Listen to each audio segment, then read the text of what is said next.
Clara walked slowly past the overgrown fence, her fingers brushing against the rusted metal. She hadn't meant to come this way, but something had drawn her, almost like a magnetic pull.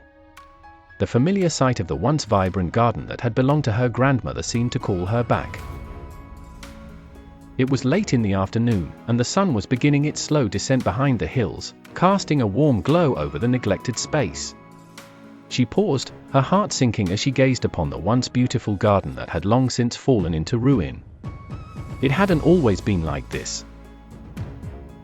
Years ago, this very garden had been the pride of Clara's family. Her grandmother, a gentle soul with an unyielding love for plants and flowers, had carefully tended to each inch of the soil. The garden was her sanctuary, a place where she found peace and joy. Clara had spent countless afternoons as a child, running barefoot through the rows of vibrant tulips, sunflowers, and roses. The sweet scent of the flowers filled the air, and the sound of bees buzzing from one bloom to the next was a constant backdrop to her childhood. But then, as life often does, things changed. Clara's grandmother had passed away, and with her death, the garden began to wither. Without her steady hands to care for it, the weeds crept in, overtaking the flowers and vegetables that once thrived. Clara, still grieving her loss, hadn't known how to bring the garden back to life. Between raising her children and working long hours at a local factory, there had been no time, no energy left for anything other than survival. Years went by, and the garden became a symbol of lost dreams. But now, as Clara stood before the fence, a small patch of wildflowers growing amidst the weeds caught her eye. They were delicate and wild, standing proudly despite the neglect surrounding them. A lump formed in her throat, and she took a deep breath, feeling a wave of emotions. It had been a long time since she had felt any connection to this place. It had become more of a painful reminder than a source of comfort.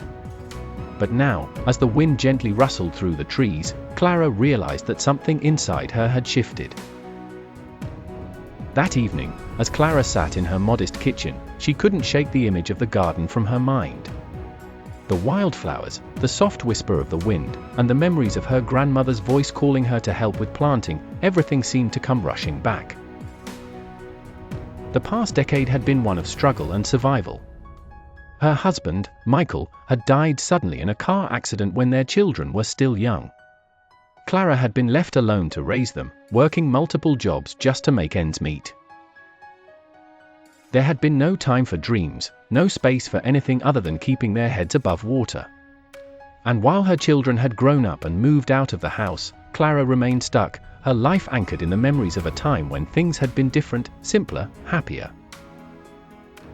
But now, standing at the threshold of the garden once more, Clara realized she could not continue living in the past. There was still so much life left in her. She still had so much to give. She set her cup down and stood up, feeling a surge of determination rise within her. Without another thought, Clara grabbed her coat and walked outside, heading straight for the garden. It was time to reclaim what had once been lost. The first day was the hardest. Clara had no idea where to begin. The weeds had overtaken everything, thick and tangled. But then, as she stood there, Clara remembered the lessons her grandmother had taught her all those years ago. Patience, her grandmother's voice seemed to echo in her mind. The garden will grow in its own time, but it needs care. It needs your love. With that in mind, Clara rolled up her sleeves and knelt down to pull the weeds, one stubborn root at a time. At first, it felt like an impossible task. She was tired, and the weeds seemed to grow faster than she could pull them up. But every time she thought about stopping, she remembered her grandmother.